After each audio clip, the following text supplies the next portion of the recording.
Yes, എടപ്പാളിലെ ജനസഭ തുടരുകയാണ്. കൂടുതൽ ചോദ്യങ്ങളിലേക്ക് പോകുന്നു. ചോദിക്കാം പെട്ടെന്ന്. എനിക്ക് ചോദിക്കാനുള്ളത് LDF പ്രതിനിധിയോടാണ്. എന്താണെന്ന് വെച്ചാൽ, നോട്ട് നിരോധനം ഈ നാട്ടിലെ കള്ളപ്പണം മുഴുവൻ പിടിച്ചെടുക്കുമെന്ന് പറഞ്ഞ് ആ നോട്ട് നിരോധനം നടന്നു. ജനങ്ങൾ ഒരുപാട് കഷ്ടപ്പെട്ടു. കള്ളപ്പണത്തിന്റെ അളവോ കണക്കോ ഇതുവരെ പുറത്തു വന്നിട്ടില്ല. എന്നാൽ ഇലക്ട്രൽ ബോണ്ടുമായി ബന്ധപ്പെട്ട് നിങ്ങളുടെ പാർട്ടി, അതായത് CPM എന്ന പാർട്ടി കോടതി പോവുകയും അതിന്റെ കണക്ക് മുഴുവൻ ഇപ്പോൾ പുറത്തു വന്നിട്ടുണ്ട്. എന്തുകൊണ്ടാണ് CPM ഇത്തരത്തിൽ ഇലക്ട്രൽ ബോണ്ട് പോലെയുള്ള വിഷയങ്ങളിൽ ഇത്ര കർശനമായ നിലപാടെടുത്ത് മുന്നോട്ട് പോകുന്നത്? ഇന്ത്യയിലെ മറ്റു പാർട്ടികൾ അങ്ങനെ ഒരു സ്റ്റാൻഡ് എടുക്കുന്നില്ലല്ലോ. അപ്പൊ അതിന്റെ കാരണം എന്തുകൊണ്ടാണ്? കള്ളപ്പണം അവിടെ തെളിവ് സഹിതം പുറത്തു വരുമെന്ന് പറഞ്ഞ് 1 രൂപ ഇതുവരെ കാണിച്ചിട്ടില്ല റിസർവ് ബാങ്ക്. എന്നാൽ ഇതിനെ കുറിച്ചുള്ള അഭിപ്രായം ഒന്ന് പറയണം. ഓക്കെ. അല്ല, ഇലക്ട്രൽ ബോണ്ടുമായി ബന്ധപ്പെട്ട് ഇടതുപക്ഷ പ്രസ്ഥാനങ്ങൾക്ക് CPIക്ക് CPIMന് ഒറ്റ നിലപാടേ ഉള്ളൂ. അത് ഞങ്ങൾ വെളിപ്പെടുത്തിയിട്ടുണ്ട്. കൃത്യമായ നിലപാടാണ്. രാജ്യത്തെ കോർപ്പറേറ്റ് മുതലാളിമാരിൽ നിന്ന് അവർ നികുതി വെട്ടിച്ച് കള്ളപ്പണത്തിലൂടെ സമ്പാദിക്കുന്ന പണം ഔദ്യോഗികമാക്കി കള്ളപ്പണം തന്നെയാക്കി BJP RSSന് കൈമാറുന്ന ഒരു പ്രക്രിയയാണ് ഇലക്ട്രൽ ബോണ്ട്. 8600 കോടിയോളം രൂപയാണ് ഇന്ത്യ രാജ്യത്തെ കോർപ്പറേറ്റ് മുതലാളിമാരെന്ന് അവർക്ക് ഇന്ത്യ രാജ്യത്തെ എല്ലാ പൊതുമേഖലാ സ്ഥാപനങ്ങൾക്കും അദാനിക്കോ അംബാനിക്കോ കൊടുക്കുന്നത്. അതിനുള്ള പ്രതിഫലം ഇലക്ട്രൽ ബോണ്ട് മുഖേനയാണ് ഇവർക്ക് കൊടുക്കുന്നത്. ലാഭകരമല്ലാത്ത സ്ഥാപനങ്ങൾ ഉൾപ്പെടെ ഏതാണ്ട് 482 കോടി തുടങ്ങിയാൽ പൂട്ടിപ്പോകുന്ന കമ്പനികളിൽ നിന്ന് വാങ്ങി. സാന്റിയോഗോ മാർട്ടിൽ നിന്ന് 1368 കോടി രൂപയാണ് ലോട്ടറി മാഫിയ സാന്റിയോഗോ മാർട്ടിൽ നിന്ന് കൈപ്പറ്റിയത്. ഈ കള്ളപ്പണം കൈപ്പറ്റി രാജ്യത്തെ ജനാധിപത്യ പ്രക്രിയ അട്ടിമറിക്കുന്നു. രാജ്യത്തെ തെരഞ്ഞെടുക്കപ്പെട്ട സംസ്ഥാന ഗവൺമെന്റുകൾ അട്ടിമറിക്കുന്നു. എല്ലാ വൃത്തികേടുകളും ജനാധിപത്യ പ്രക്രിയ അട്ടിമറിക്കുന്ന എല്ലാ കെടുകാര്യസ്ഥതകളും BJP RSS ഗവൺമെന്റ് ചെയ്യുന്നത് ഈ കോടിക്കണക്കിന് രൂപ കൈപ്പറ്റിക്കൊണ്ടാണ്. അത് 1 രൂപ പോലും കൈപ്പറ്റില്ല എന്ന് CPIMും CPIയും തീരുമാനിച്ചാണ്. അതോടൊപ്പം പാർട്ടി വ്യക്തമാക്കിയിട്ടുണ്ട്, ജനങ്ങളിൽ നിന്ന് ഫണ്ട് ശേഖരിക്കൂ, ജനങ്ങളുടെ ഫണ്ട് ഉപയോഗിച്ച് മാത്രമേ പ്രവർത്തനങ്ങളിൽ ഏർപ്പെടൂ എന്ന സുതാര്യമായ നിലപാട് സ്വീകരിച്ച ഒറ്റ പ്രസ്ഥാനം ഇന്ത്യ രാജ്യത്തുള്ളൂ. ഇടതുപക്ഷ പ്രസ്ഥാനം മാത്രമാണ് എന്ന് ജനങ്ങൾക്ക് ബോധ്യപ്പെട്ടിട്ടുണ്ട്. ആ നിലപാടാണ് പാർട്ടിക്കുള്ളത്. ഓക്കെ, അപ്പൊ ഇലക്ട്രൽ ബോണ്ടാണ് ചർച്ചാ വിഷയം. ശ്രീദേവി, ഇത് നമ്മളൊരു പ്രോഗ്രാം, ഒരു രീതി അഡാപ്റ്റ് ചെയ്യുന്നു. ഫണ്ട് കളക്ഷന് വേണ്ടിയിട്ട് പാർട്ടികൾ സ്ഥിരമില്ലാത്തൊരു രീതി, ആ രീതി തുറന്നിട്ടുണ്ട്. BJP ഫണ്ട് വാങ്ങിയിട്ടുണ്ട്, കോൺഗ്രസ് ഫണ്ട് വാങ്ങിയിട്ടുണ്ട്, DMK വാങ്ങിയിട്ടുണ്ട്, BRS വാങ്ങിയിട്ടുണ്ട്, അങ്ങനെ പല പാർട്ടികളും വാങ്ങിയിട്ടുണ്ട്. ഈ സംഭവത്തെ കുറിച്ച് പിന്നെ അവസാനം ഒരു കോടതിയിലെത്തുകയും കോടതി ഇത് നിയമവിരുദ്ധമായി നിലപാടാണ്, ഇത് ശരിയാവില്ല എന്ന് തീരുമാനമെടുക്കുകയും ചെയ്യുന്നത് വരെ അത് സർക്കാർ തീരുമാനിച്ച നിയമവിരുദ്ധമാണ്, നിയമാനുസൃതമാണ്. അതിനെ തെറ്റൊന്നുമില്ല. കോടതി തീരുമാനം വരുന്നതിന് ശേഷം അത് തുറന്നിട്ടില്ല. പക്ഷെ ഒരു കാര്യമുണ്ട്, DMKക്ക് കൊടുത്തിട്ട് ഞങ്ങൾ വാങ്ങിയ നേരിട്ടാണ്. DMKക്ക് കൊടുത്തിട്ട് DMKന്റെ കയ്യിൽ നിന്ന് പിന്നെ കൂടി അടിയിൽ കൂടി വാങ്ങിയ ആളുകൾ എൻ്റെ അടുത്ത്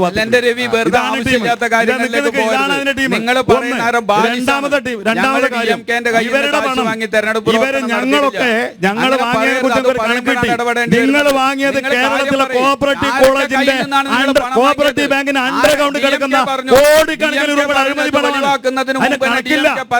നിങ്ങൾ പറഞ്ഞപ്പോൾ ഞാൻ കേട്ടു, ഞാൻ പറയുമ്പോൾ അത് വേണ്ട.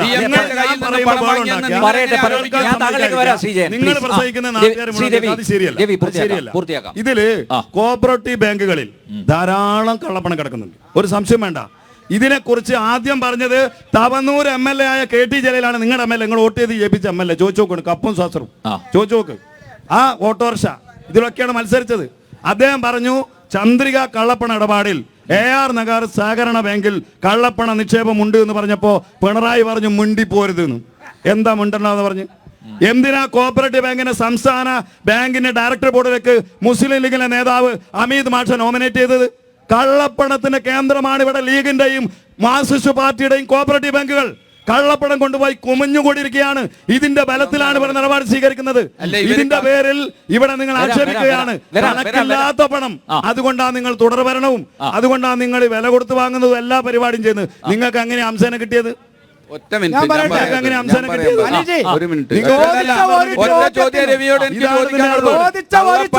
കള്ളപ്പണം സഹകരണ ബാങ്കുകൾ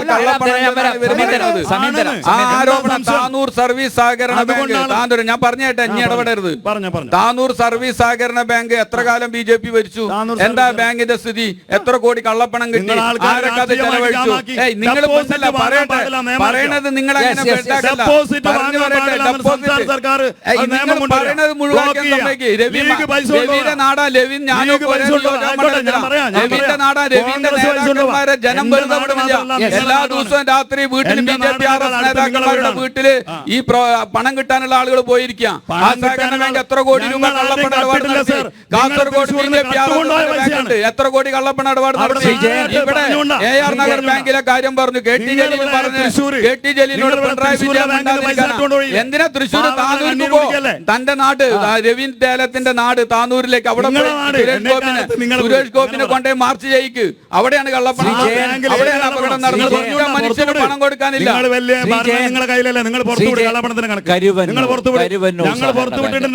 ഇന്നും CPM-ന്റെ ജില്ലാ സെക്രട്ടറി ഇഡിയുടെ മുന്നിൽ വിഷയം പറയാം. താനൂർ ബാങ്കിനെ തകർക്കാൻ മുസ്ലിം ലീഗ്, കോൺഗ്രസ്, CPM നിക്ഷേപം മുഴുവൻ പിൻവലിച്ചു. BJP-യുടെ സാധാരണ ആളുകളുടെ നിക്ഷേപം കൊണ്ടുപോയി അത് കരിപ്പിടിച്ചു കൊണ്ടുപോകാൻ ശ്രമിക്കുമ്പോ അത് ബ്ലോക്ക് ചെയ്തു. ഇപ്പൊ നിക്ഷേപം വാങ്ങാൻ പാടില്ല. ബാങ്കിനെ ഞെക്കിക്കൊന്നിട്ട് ഒരു സഹകരണ ബാങ്കിനെ ഞെക്കിക്കൊന്നിട്ടാണ് സംസ്ഥാന സർക്കാരിന്റെ ഭാഗമായിട്ടുള്ള ഈ പാർട്ടിയുടെ നേതാവ് ഇവിടെ എന്ന് പറയുന്ന കരുവന്നൂരിലെ പാവപ്പെട്ടുള്ള പൈസ മുക്കിയിട്ട് കയറി ഇറങ്ങിയ നേതാക്കന്മാര് അവിടെ എന്നിട്ടാ പറയുന്നത്. കരുവന്നൂരിൽ സാമ്പത്തിക ക്രമക്കേട് നടന്നിട്ടില്ല എന്ന് CPI ഇവിടെ ആരോടും പറഞ്ഞിട്ടില്ല. ഇടതുപക്ഷ ജനാധിപത്യ മുന്നണി ഗവൺമെന്റ് പറഞ്ഞിട്ടില്ല. വളരെ കൃത്യമായ നിലപാട് ഗവൺമെന്റ് സ്വീകരിച്ചിട്ടുണ്ട്. ആ നിലപാടിന്റെ അടിസ്ഥാനത്തിൽ അവിടെ പണം നഷ്ടപ്പെട്ടിട്ടുള്ള 75% പേർക്കും പണം മടക്കി നൽകി. വിവിധ സഹകരണ ബാങ്കുകളെ ഞാൻ പറഞ്ഞു കഴിയട്ടെ. ഞാൻ ചോദിക്കണ ചോദ്യം എത്ര ഉള്ളൂ? ഒരു 75% പോയിട്ട് 10% താനൂർ സർവീസ് സഹകരണ ബാങ്കിലെ നിക്ഷേപം. ഞാൻ പറയട്ടെ, നിങ്ങൾ ഒന്നുകിൽ നിങ്ങൾ ഇതിൽ ഇടപെടുക, അല്ലെങ്കിൽ ഞാൻ ഒരാൾ ഇവിടെ സംസാരിക്കൂല. അതിനെക്കാട്ട് നല്ല ഒച്ച എനിക്കുണ്ട്. അതുകൊണ്ട് ആ ശബ്ദത്തിൽ എന്നെ പ്രസംഗിപ്പിക്കരുത്. അപ്പൊ ഞാൻ പറയുന്നത് അല്ല, അത് കാര്യം പറയട്ടെ. നിങ്ങൾ കരുവന്നൂരിലെ 75% ഫണ്ട് തിരിച്ചു കൊടുത്തു. ഗവൺമെന്റ് തന്നെ, ഗവൺമെന്റ് അതിന് കൺസോർഷ്യം തിരിച്ചു കൊടുത്തു. ഒരു പൈസ 10% പണമെങ്കിലും താനൂർ സർവീസ് സഹകരണ ബാങ്കിൽ രവീന്ദ്ര നാട്ടുകാർ കൊടുത്തോ, രവീന്ദ്ര നേതാക്കന്മാർ കൊടുത്തോ? ഞാൻ വെല്ലുവിളിക്കുന്നു BJP RSSന്റെ നേതാക്കന്മാരെ, അതിന്റെ ഉത്തരവാദിത്തപ്പെട്ട ആൾക്കാരെ. പറഞ്ഞു കഴിഞ്ഞിട്ടില്ല. എൻഫോഴ്സ്മെന്റ് ഡയറക്ടറേറ്റ് എവിടെയും കയറും, അതിനുള്ള ലൈസൻസും കൊടുത്ത് നരേന്ദ്രമോദി പറഞ്ഞു വിട്ടതാണ്. കാരണം ഏറ്റവും വലിയ ലോകത്തെ ഏറ്റവും വലിയ കള്ളപ്പണത്തിന്റെ സംഭരണമുള്ളത് BJP RSSന്റെ കയ്യിലാണ്, ഇലക്ട്രൽ ബോണ്ടിലൂടെ. അത് പുറത്തു വന്ന ആ മലവെള്ളപ്പാച്ചിലിൽ ഒഴുകിപ്പോവും ഇന്ത്യ എന്ന് മനസ്സിലായപ്പോഴാണ് ഇപ്പൊ എല്ലാ ഇന്ത്യ മുന്നണിയുടെ നേതാക്കന്മാരുടെ നേരിൽ എൻഫോഴ്സ്മെന്റ് ഡയറക്ടറേറ്റിന് അയക്കുന്നത്. എന്തെങ്കിലും ഒരു ചാൻസ് നോക്കിയിട്ട് നടക്കണം. എവിടെയെങ്കിലും എല്ലാ സ്ഥലത്തും കയറുകയാണ്. ആ കയറുന്ന നിലപാടല്ല, അത് അവർക്ക് അവരുടെ രാഷ്ട്രീയമുണ്ട്. BJP RSSന്റെ ഘടകകക്ഷിയായിട്ട് എൻഫോഴ്സ്മെന്റ് ഡയറക്ടറേറ്റും ഇൻകം ടാക്സ് ഡിപ്പാർട്ട്മെന്റും മാറി തെരഞ്ഞെടുപ്പ് കമ്മീഷൻ ഉൾപ്പെടെ എല്ലാ സംവിധാനങ്ങളും BJP RSSന്റെ നിലപാടാണ്. അടുത്ത കാലത്ത് വന്ന വിധികളിലൂടെ നമുക്ക് കാണാൻ വേണ്ടി കഴിയും. ആ കോടതി നിലപാട് എങ്ങോട്ട് കാണുന്നു എന്നുള്ളത്. എല്ലാ നിലപാടുകളും അങ്ങനെയല്ല. എല്ലാറ്റിനെയും തങ്ങൾക്ക് കീഴ്പ്പെടുത്തുക എന്ന നേരത്തെ പറഞ്ഞതുപോലെ ഏകാധിപത്യ രാജ്യത്തിലേക്ക്, ഏകാധിപത്യ വാഴ്ചയിലേക്ക് രാജ്യത്തെ കൊണ്ടുപോകുന്നു BJP RSS. അല്ല, ഇന്ത്യയിലെ കോടതികൾ അങ്ങനെയെന്നാണോ പറയുന്നത്? ഇന്ത്യയിലെ കോടതികളുടെ അടുത്ത് ചിലപ്പോൾ ചില വിധികൾ ഉണ്ടാവാറുണ്ട്. അനുകൂലമാണോ പ്രതികൂലമാണോ മെറിറ്റാണ്. ആ വിധിയിലെ മെറിറ്റ് ഭൂരിപക്ഷം ജനങ്ങൾക്ക് ഹിതകരമാണോ എന്നുള്ളതാണ് പ്രശ്നം. ആ വിധി പക്ഷപാതിത്വപരമായിട്ട് പറയുമ്പോൾ അത് തെറ്റാണെന്ന് പറയാൻ ഞങ്ങൾക്ക് അവകാശമുണ്ട്, ജനാധിപത്യ അവകാശം ഞങ്ങൾ പറഞ്ഞിട്ടുണ്ട്. രണ്ടുപേര് കുറച്ച് സമയത്തേക്ക് മാഷിന് കുറച്ച് സമയം അനുവദിക്കൂ പ്ലീസ്. അദ്ദേഹം പറയട്ടെ. ചർച്ചയുടെ അവസാന ഘട്ടത്തിലേക്ക് പോവാന്നാണ് ഞാൻ മനസ്സിലാക്കുന്നത് അല്ലേ? അരമണിക്കൂറുണ്ട്. ഇനി അരമണിക്കൂറുണ്ട്. വളരെ സന്തോഷം. പക്ഷേ അരമണിക്കൂറിന്റെ മുമ്പ് തന്നെ നമുക്ക് ബോധ്യപ്പെട്ട ഒരു സംഗതി ഉണ്ട്. പറയൂ. നരേന്ദ്രമോദിയുടെ ഗ്യാരണ്ടി വെറും പൊള്ളയായ ഗ്യാരണ്ടിയാണ് എന്നുള്ളത്. കാരണം ചോദിച്ച ഒരു ചോദ്യത്തിനും രവിയേട്ടന് മറുപടി പറയാൻ കഴിയുന്നില്ല. കാരണം 55 രൂപയായിരുന്നു 2014 ശ്രീ നരേന്ദ്രമോദി. അത് അന്ന് ആഗോള വിപണിയിൽ ക്രൂഡ് ഓയിലിന്റെ വില ഏറ്റവും ഉയരത്തിൽ നിൽക്കെ 55 രൂപക്ക് പെട്രോൾ അടിച്ചിരുന്നു ഈ എടപ്പാളങ്ങാടിയിലെ ഓട്ടോ ഡ്രൈവർ. ഇന്ന് അവന് 108 ഉറുപ്പ്യ എടുക്കണം. 108 ഉറുപ്പ്യ എടുക്കണം. ഇന്ത്യയിലെ ആദ്യത്തെ 2 സംസ്ഥാനങ്ങളിൽ ഏറ്റവും കൂടുതൽ ഇന്ധന വില കൊടുക്കുന്ന 2 സംസ്ഥാനങ്ങളിൽ ഒന്ന് കേരളമാണ്. അതിന്റെ കാരണം എന്താണ്? 2 ഉറുപ്പ്യ സെസ്സിന് വേണ്ടി ജയേട്ടന്റെ പാർട്ടി വാങ്ങുന്നുണ്ട് നമ്മളെടുത്തുനിന്ന്. പെൻഷൻ കൊടുക്കാനാണ് പറയുന്നത്. 55 ലക്ഷം ലിറ്റർ പെട്രോൾ ഒരു ദിവസം മലയാളി അടിക്കുന്നുണ്ട്. 62 ലക്ഷം ലിറ്റർ ഡീസലും അടിക്കുന്നുണ്ട്. അങ്ങനെയാണെങ്കിൽ ഒരു ദിവസം ഒരു ലിറ്ററിന് 2 ഉറുപ്പ്യ വെച്ചിട്ട് എത്ര ഉറുപ്പ്യ നമ്മളെടുത്ത് വാങ്ങുന്നുണ്ട് വര്? ആ പൈസ പെൻഷൻ കൊടുക്കാന്നാണല്ലോ പറഞ്ഞിരുന്നത്. 7 മാസമായിട്ട് പെൻഷൻ ഇല്ല. സെസ് വേറെ കിടക്കുന്നുണ്ട്. അപ്പൊ ഞാൻ പറയുന്നത് ഈ 2 മുന്നണിയും, അഥവാ NDAയും ഈ LDFും ഈ നാട്ടിലെ ജനങ്ങളെ നിരന്തരമായി വഞ്ചിച്ചുകൊണ്ടിരിക്കുകയാണ്. നരേന്ദ്രമോദി എന്നുള്ളത് പൊള്ളയായ ഒരു വാഗ്ദാനം, ഭരണഘടന നൽകുന്ന ഒരു വാഗ്ദാനം ഈ രാജ്യത്തെ ജനങ്ങൾക്ക് ലഭിക്കണമെന്നുണ്ടെങ്കിൽ ഇന്ത്യ മുന്നണി അധികാരത്തിൽ വരണം. ഞാൻ പറയുന്നത് ഇതും കൂടെ കേൾക്കണം. ശ്രീ നരേന്ദ്രമോദിക്കും BJPക്കും വളരെ കൃത്യമായൊരു ഭയം പിടികൂടിയിട്ടുണ്ട്.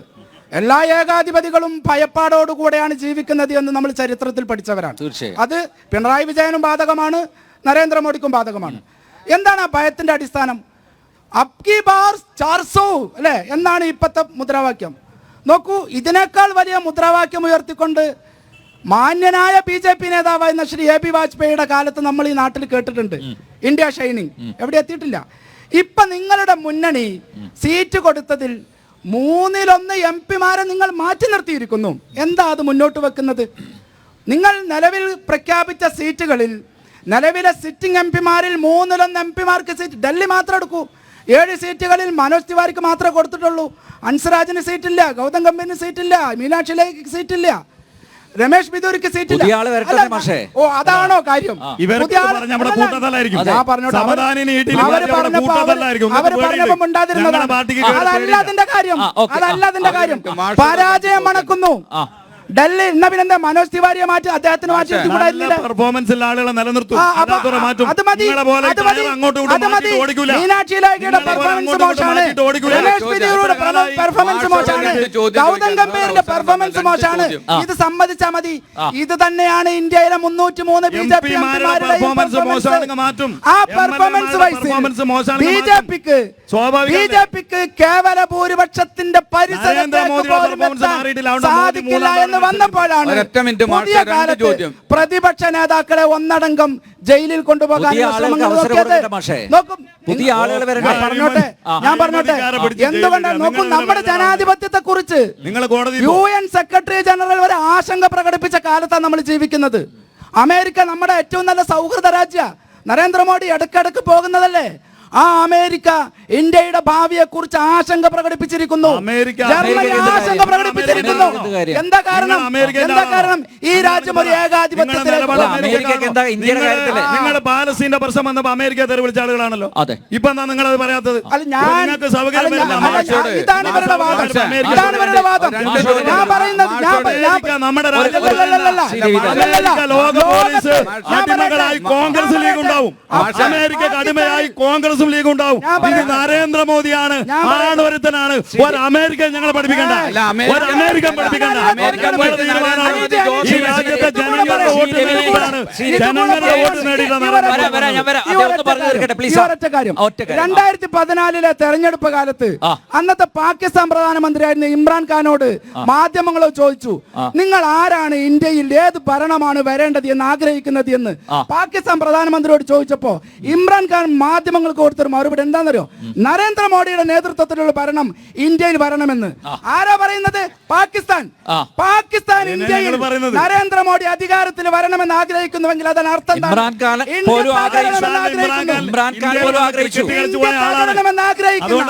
ഇന്ത്യ തകരണമെന്ന് ആഗ്രഹിക്കുന്ന പാകിസ്ഥാൻ ഇന്ത്യ അമേരിക്ക പോലും BJP ഇന്ത്യ തകരുമെന്ന്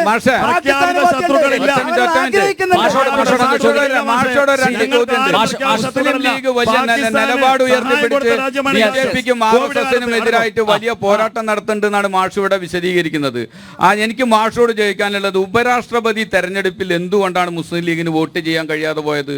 എന്തുകൊണ്ടാണ് NIA ഭേദഗതിന്റെ സമയത്ത് അതിനെ എതിർത്ത് വോട്ട് ചെയ്യാൻ കഴിയാതെ പോയത്? എന്തുകൊണ്ടാണ് ഇപ്പൊ വയനാട് നിങ്ങൾക്ക് കൊടി ചുരുട്ടിപ്പിടിച്ച് അരയിൽ കെട്ടേണ്ട ഗതികേട് മുസ്ലിം ലീഗ് ഉണ്ടായത്? അത് നിങ്ങൾ വിശദീകരിക്കണം ഈ നാടിനോട്. ഈ 2-3 ചോദ്യങ്ങൾക്ക് നിങ്ങൾ മറുപടി പറയണം.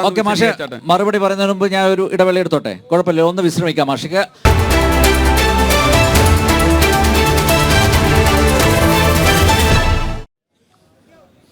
എടപ്പാൾ ജനസഭ ചർച്ച അവസാന ഘട്ടത്തിലേക്ക് കടക്കുകയാണ്. ശ്രീ മാഷോടാണ് 2 ചോദ്യങ്ങൾ.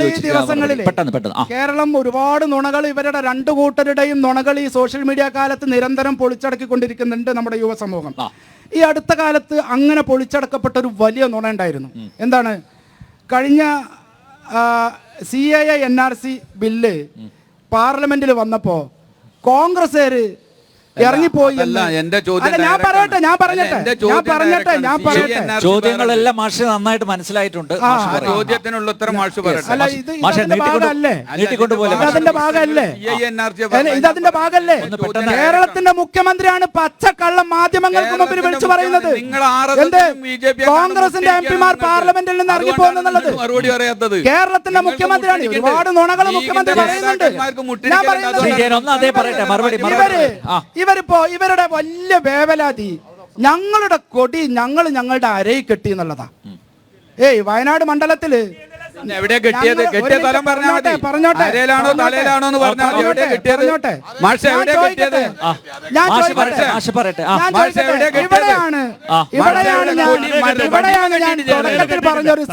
കെട്ടിയിട്ടില്ല. സ്മൃതി ഇറാനിയുടെയും പ്രകാശ് ജാവദേക്കറുടെയും MP ഗോവിന്ദന്റെയും പിണറായി വിജയന്റെയും ഈ ജയേട്ടന്റെയും ഈ രവിയുടെയും ശബ്ദം ഒരേപോലെ തോന്നുന്നത് ഇവിടെയാണ്. ഇതേ വർത്താനാണ്. കാരണം വയനാട് പാർലമെന്റ് മണ്ഡലത്തിൽ കഴിഞ്ഞ തവണ ഇതിന് മറുപടി പറയും. നിങ്ങൾ BJP RSSനെ നേരിടുന്ന ആളുകളല്ലേ? നിങ്ങൾ ആ നിലപാട് പറ. നിങ്ങൾ രാഷ്ട്രപതി തെരഞ്ഞെടുപ്പ്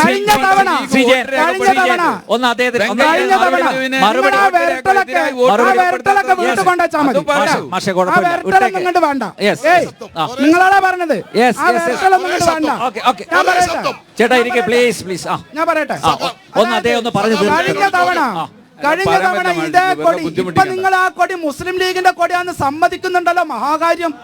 നിങ്ങൾക്ക് ഇതുവരെ കൊടിയായിരുന്നു. ഇതുവരെ ലീഗിന്റെ കൊടിയാന്ന് നിങ്ങളുടെ ചാനൽ വരെ പാകിസ്ഥാന്റെ കൊടി എന്ന് പറഞ്ഞുകൊണ്ടാണ് രാഹുൽ ഗാന്ധിക്കൊപ്പം ആ കൊടിയെ നിങ്ങൾ ഉയർത്തി കാട്ടിയത്. നിങ്ങളോട് ചോദിച്ച ചോദ്യം ദേശീയ പ്രസിഡന്റ് അമിത്ഷാ മാഷ എനിക്ക് പച്ചയോട് വലിയ പച്ചയാണ്. നിങ്ങൾ മലബാറുകാരനായതുകൊണ്ട് പച്ച നന്നായിട്ട് അറിയാം, അതുകൊണ്ടാണ്. പക്ഷെ ഈ മലബാറിന് പുറത്തു പോയ ഉത്തരേന്ത്യയിൽ കിടക്കുന്ന ആളുകൾക്ക് അറിയില്ല. അവരുടെ മനസ്സിലാക്കാണ് നിങ്ങൾ ഈ വർഗീയത വിളമ്പുന്നത്.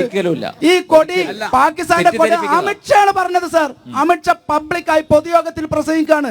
എന്ത് രാഹുൽ ഗാന്ധിയുടെ കൊടിയുടെ കോൺഗ്രസിന്റെ കൊടിയുടെ കൂടെ ഞാൻ പറയുന്നത് ഇത്രയും വളരെ തന്ത്രപ്രധാനമായി നിലപാടുകൾ എടുക്കേണ്ട ഒരു തെരഞ്ഞെടുപ്പിൽ ഒരു മിനിറ്റ് പറഞ്ഞോട്ടെ. പ്രിയപ്പെട്ട മാഷെ ഒന്ന് പറഞ്ഞ് പൂർത്തിയാക്കുന്നു.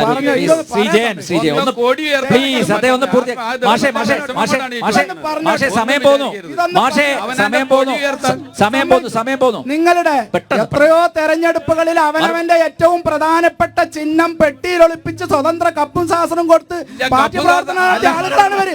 അവരാണ് നമ്മളോട് ഈ വിഷയത്തിൽ എനിക്ക് ഒറ്റ കാര്യം പറയാനുള്ളത്. നമ്മള് 2019-2020 കൊറോണയെ ഭയപ്പെട്ട് നമ്മൾ എന്തെല്ലാം നമ്മുടെ ഇഷ്ടപ്പെട്ടത് ഒഴിവാക്കി അല്ലേ? പച്ചക്കൊടി ഇതൊന്ന് പറയട്ടെ. എല്ലാ സൈഡിൽ ഇങ്ങനെ ആക്രമിക്കാതെ പറയട്ടെ.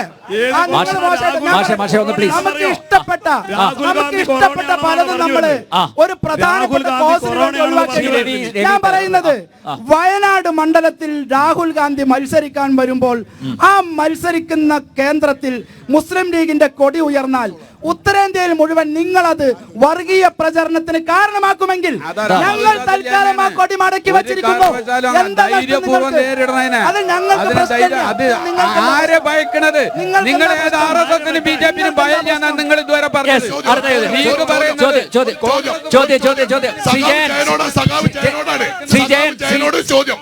സഖാവ് ജയനോട് ചോദ്യം. PK Firoz, VD Satheesan, K. Surendran എല്ലാവരും ഒരേ ശബ്ദത്തിൽ പറയുന്നു ഇന്ത്യ പാർലമെന്റിൽ നടപ്പിലാക്കിയ CA ചട്ടങ്ങളെ കേരളത്തിൽ നടപ്പിലാക്കാൻ പറ്റില്ല എന്ന പിണറായി വിജയന്റെ ആഹ്വാനം, ആ നിർദ്ദേശം, ആ പ്രഖ്യാപനം, ഇന്ത്യ രാജ്യത്ത് നടപ്പിലാക്കിയ ചട്ടം ഇവിടെ നടപ്പിലാക്കാതിരിക്കാൻ കഴിയില്ല എന്ന് ഒരേ ശബ്ദത്തിൽ PK ഫിറോസും VD സതീശനും K. സുരേന്ദ്രനും ഒരേ ശബ്ദത്തിൽ അമ്മ പറ്റ മക്കളെ പോലെ പറയുന്നു. ഇതിനെക്കുറിച്ച് അത് മാത്രമല്ല CA നിയമത്തെക്കുറിച്ച് ഇന്ത്യ രാജ്യത്തെ ഒട്ടുമിക്ക പ്രധാന പാർട്ടികളും ഇത് അനുകൂലിച്ച് നടക്കുമ്പോൾ, കോൺഗ്രസ് ഉൾപ്പെടെ അനുകൂലിച്ച് നടക്കുമ്പോൾ ഇടതുപക്ഷം മാത്രം എന്തുകൊണ്ട് എതിർക്കുന്നു? അമെന്റ്മെന്റ് ആക്ടുമായി ബന്ധപ്പെട്ട് ഇടതുപക്ഷ ജനാധിപത്യ മുന്നണിക്ക് കൃത്യമായ നിലപാടുണ്ട്. കൃത്യമായ നിലപാടുണ്ട്. ആ നിലപാട് ഇടതുപക്ഷ ജനാധിപത്യ മുന്നണി ഇന്ന് CPIM-ന്റെ പ്രകടന പത്രിക പുറത്തിറക്കിക്കൊണ്ട് കൃത്യമായിട്ട് അതിനകത്ത് പറഞ്ഞിട്ടുണ്ട്, ഞങ്ങൾ അധികാരത്തിൽ വന്നാൽ ഞങ്ങൾക്ക് ഭൂരിപക്ഷം കിട്ടുകയാണെങ്കിൽ ഞങ്ങൾ എന്ത് ചെയ്യും? സിറ്റിസൺ അമെന്റ്മെന്റ് ആക്ട് റദ്ദാക്കും. ഞങ്ങളുടെ നിലപാട് എന്താണെന്ന് വ്യക്തമായിട്ട് പറഞ്ഞു. UAP ഒഴിവാക്കും, അമിതാധികാരം ഒഴിവാക്കും, എല്ലാം ഒഴിവാക്കുന്ന പറഞ്ഞിട്ടുണ്ട്. ഇവിടെ നിലപാട് എന്താ?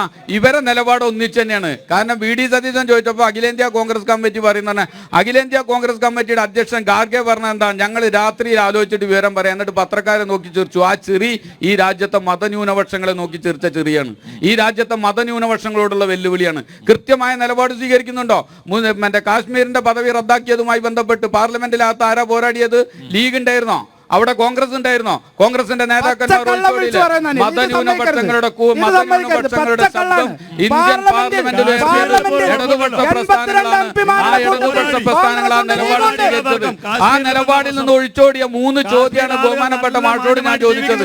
ആ 3 ചോദ്യങ്ങൾക്ക് കൃത്യമായ ഒരു ഉത്തരം തരാൻ മാഷ് കഴിഞ്ഞിട്ടില്ല. എന്തുകൊണ്ട് NIA ഭേദഗതിക്കെതിരെ വോട്ട് ചെയ്തില്ല? എന്തുകൊണ്ട് വെങ്കയ്യ നായിഡുവിനെതിരെ വോട്ട് ചെയ്തില്ല? എന്തുകൊണ്ട് സ്വന്തം പതാക അരയിൽ കെട്ടേണ്ടി വന്നു എന്നതിന് മറുപടി പറയണം. ആ മറുപടി മുസ്ലിം ലീഗ് ഈ നാട്ടിലെ ജനങ്ങളോട് പറയണം. RSSനെയും BJPയെയും പേടില്ല എന്നാണ് മുസ്ലിം ലീഗിന്റെ മാഷൂടെ പറഞ്ഞത്. RSSനെയും BJPയെയും കൊടി അരയിൽ തിരികെ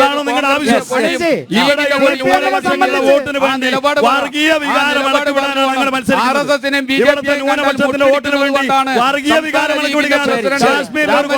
ക്ഷേത്രത്തിച്ചുകൊണ്ട് കേരളത്തിൽ നടപ്പിലാക്കാതെ പിണറായി വിജയൻ അരയിൽ വെക്കാനൊന്നും പറ്റൂല. നടപ്പിലാക്കേണ്ടി വരും. ഒരു സംശയം വേണ്ട. കമ്മ്യൂണിസ്റ്റുകാരുടെ അവസാന ശ്വാസം വരെ നടപ്പിലാക്കില്ല. കേരളത്തിന്റെ സർക്കാർ കേരളത്തിൽ ഉണ്ടാവില്ല. സർക്കാർ കേരളത്തിൽ ഉണ്ടാവില്ല. നിങ്ങളാണ് ഞങ്ങളാണ് ഉണ്ടാവുന്നത്. നമുക്ക് പിണറായി വിജയൻ കേരള റിപ്പബ്ലിക് അല്ല. കേരള റിപ്പബ്ലിക് അല്ല, കേരള സംസ്ഥാനമാണ്. ഇന്ത്യയുടെ ഭാഗമായ സംസ്ഥാനം. ഇന്ത്യയുടെ ഭാഗമായ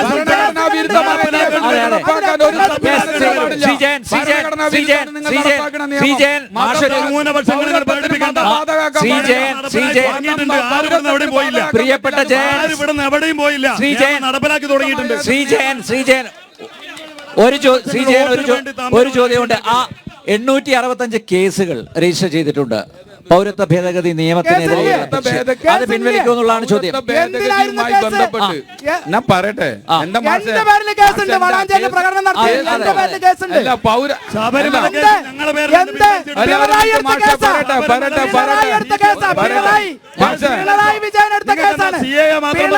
ശബരിമല കേസല്ലേ?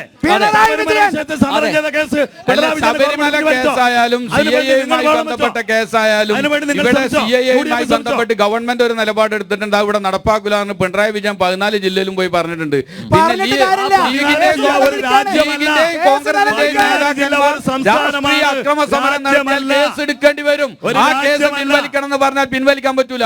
രാഷ്ട്രീയമല്ലാത്ത എല്ലാ കേസും അക്രമ സമരം നടത്തി പോലീസിനെ ആക്രമിക്കാം. കോഴിക്കോട് പോസ്റ്റ് ഓഫീസിന് നേരെ കല്ലെറിയാം. എഡ്യൂക്കേഷൻ ഓഫീസ് അടിച്ചു തകർക്കാം. വാഹനങ്ങൾ ആക്രമിക്കാം. ഇത് സമരമല്ല. ആ സമരം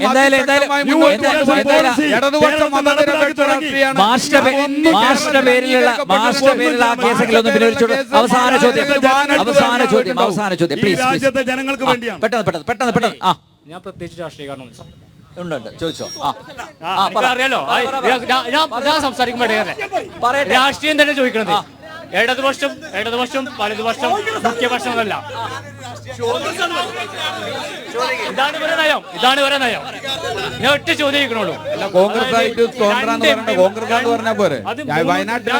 രവിതേജത്തിനോട് ചോദിക്കണം. രവിതേജത്തിനോട് ഒരു ചോദ്യം. കർണാടകയിൽ നിന്ന് ആനന്ദ്കുമാർ ഹെഗ്ഡെ പറഞ്ഞ് 400 സീറ്റ് കിട്ടി കഴിഞ്ഞാൽ ഭരണഘടന ഭേദഗതി ചെയ്യും. അദ്ദേഹത്തിന് സീറ്റ് കൊടുത്തില്ല, എന്താണെന്ന് അറിയില്ല. പിന്നെ വേറൊരു ഒരാൾ സീറ്റ് കൊടുത്തിട്ടില്ല. ആ മനസ്സിലായിട്ട് നല്ല മനസ്സിലായിട്ട്. പിന്നെ വേറെ ആൾക്ക് സീറ്റ് കൊടുത്തിട്ടുണ്ട്. കോൺഗ്രസിൽ നിന്ന് വന്ന ഒരാൾക്ക് സീറ്റ് കൊടുത്തിട്ടുണ്ട്. ആൾ അതിനും വലുതായിട്ട് പറഞ്ഞിട്ടുണ്ട്. അപ്പൊ ഈ 400 സീറ്റ്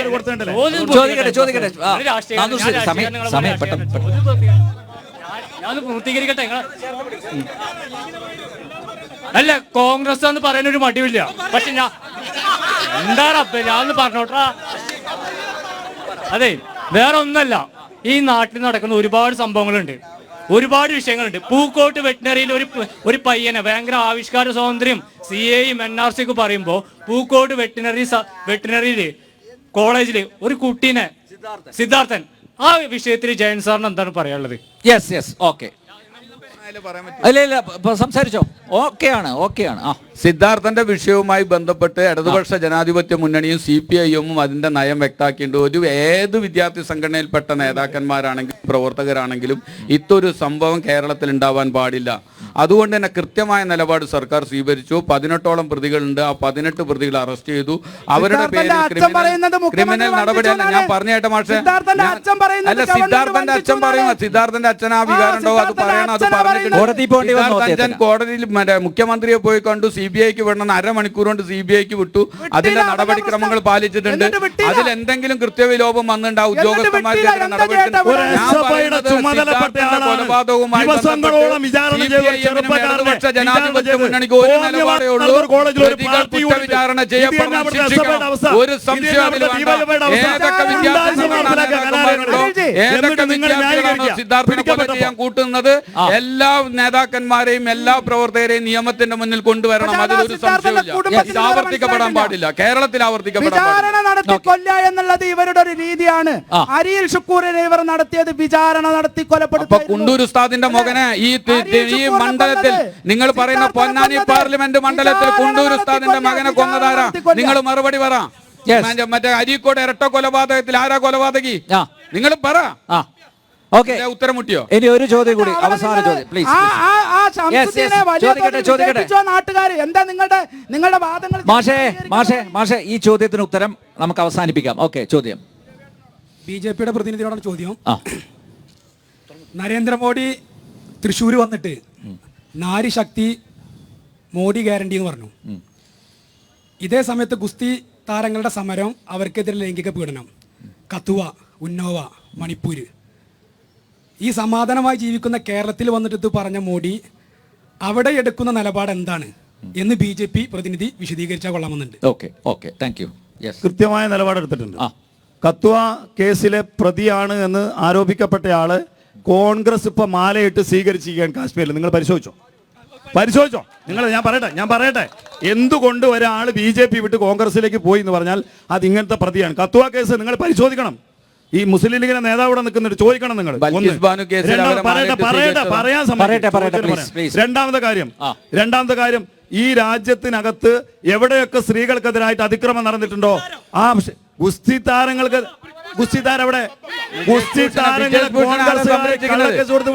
മാലിക്കിനെ അവഗണിച്ചുകൊണ്ട് സമരം ചെയ്യുന്ന എല്ലാ കേസുകളും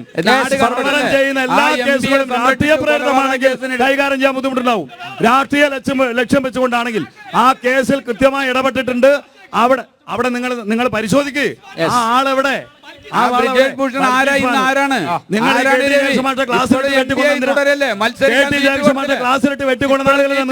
പിഞ്ചു കുട്ടികളെ മുന്നിൽ വെച്ചിട്ട് ഇത്ര ഒട്ട പോകുന്ന കുട്ടികളെ മുന്നിൽ വെച്ചിട്ട് എന്താ പറയുന്നത്? ഈ നാട്ടിൽ മുഴുവൻ ആളുകൾ നിങ്ങൾ ആക്രമിച്ചു കൊല്ലല്ലേ? നിങ്ങൾക്ക് എന്താ പറയാൻ? നരേന്ദ്രമോദിയുടെ ഗ്യാരണ്ടി കൊണ്ടാണ് ഈ രാജ്യം ഇന്ന് രാജ്യമായി നിലനിൽക്കുന്ന ഒരു സംശയം നിങ്ങൾക്ക് വേണ്ട. അല്ലെങ്കിൽ ഈ തീവ്രവാദികൾ വെട്ടിമുറിച്ചിട്ടുണ്ടാകും. എല്ലാ കൊലപാതകങ്ങളും ചൈനയും പാകിസ്ഥാനും വിദേശ ശക്തികളും ഈ രാജ്യത്തെ താവടിപൊടിയാക്കിയിട്ടുണ്ടാവും. ഭീകരവാദികൾ കടന്നു വന്ന് വെടിവെച്ച് കൊല്ലലായിരുന്നു. ബോംബെയിൽ നിങ്ങൾ കണ്ടില്ലേ? ഡൽഹിയിൽ നിങ്ങൾ കണ്ടില്ലേ? ഇന്നെന്താ നിയന്ത്രിക്കാൻ സാധിക്കുന്നത്? ഇന്ന് ലോകത്തിൽ എല്ലായിടത്തും നരേന്ദ്രമോദി ഇടപെടുന്നത് കൊണ്ടാണ് ഇന്ത്യ മഹാരാജ്യത്ത് ആളുകൾക്ക് വിദേശത്തും സ്വദേശത്തും നല്ലൊരു ഉപയോഗിക്കാൻ സാധിക്കുന്നത്. അതുകൊണ്ട് നിങ്ങൾ മോദിയുടെ കാരണം ഇത് തന്നെയാണ്. നിങ്ങൾക്ക് വെള്ളം കിട്ടിയോ? കുടിവെള്ളം കിട്ടിയോ? നിങ്ങൾക്ക് അരി കിട്ടിയോ? ഈ ഓട്ടോറിക്ഷ ഡ്രൈവർ എവിടെ 15 ലക്ഷം? എവിടെ 15 ലക്ഷം? എവിടെ 2 കോടി തൊഴിൽ? എവിടെ 2 കോടി തൊഴിൽ? എവിടെ 15 ലക്ഷം? ആരാ നിങ്ങൾക്ക് വാക്സിൻ തന്നത്? ചൈനയിൽ 2000 രൂപ. ചൈനയിൽ 2000 രൂപയ്ക്കാണ് വാക്സിൻ അടിച്ചത്. ഇവിടെ ഫ്രീ ആണ്. ഇവിടെ ഫ്രീ ആണ്. നിങ്ങൾ അടിച്ചില്ലേ 2 തവണ? ഏതായാലും ഈ വീറും വാശിയും ലോക്സഭാ തെരഞ്ഞെടുപ്പിലും പ്രകടമാകും എന്ന് തന്നെയാണ് ഞങ്ങൾ കരുതുന്നത്. എടപ്പാളിലെ ജനസഭ ഇവിടെ പൂർണ്ണമാകുന്നു. നാളെ മലപ്പുറം ലോക്സഭാ മണ്ഡലത്തിൽപ്പെട്ട അങ്ങാടിപ്പുറത്ത് കാണാം. നന്ദി, നമസ്തേ.